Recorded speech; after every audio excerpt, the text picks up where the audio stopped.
Nā, ko puta te whakahau i te kaunihera ārohe o te whanganui ātara. E hiahia ana rātou kia tū he kaunihera matua kotahi mo te katoa o te whanganui ātara whānui, arā kia rite ki te kaunihera Super City o Tāmaki Makaurau. Engari ko te pātai ia, mēnā rānei ka whai reo te Māori ki roto i taua kaunihera matua hou.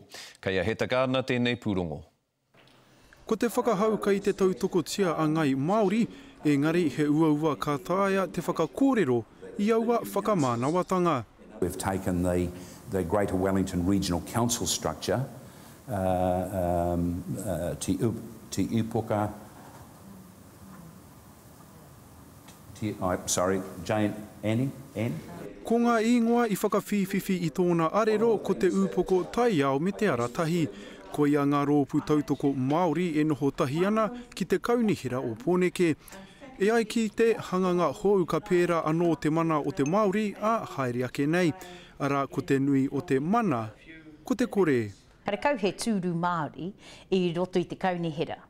Ai, he puare Māori e noho tata ki te kaunihera. Engari kare he mana tā te rōpu kia taunake motuhake e tahi whakaaro. Those voices are being heard and acted on.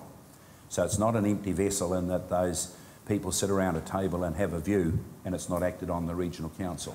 Ka whakapaetia ka whakatakotoria e te hanganga hou tētahi puari Māori me tētahi komiti mana ki tai ao. Āpiti atu ki tērā he hia kia whakakotahi tia ngā rohe o Pōneke pērā ki te whakaritenga Super City ki Tāmaki Makaurau. He rereke rawa atu o rātou nā hia wawata ki tā te city nui nei. Ki te kaunihera ārohe o ngā motu, he pīkoko kia rima te kaupai hiniti o te kaunihera, he Māori.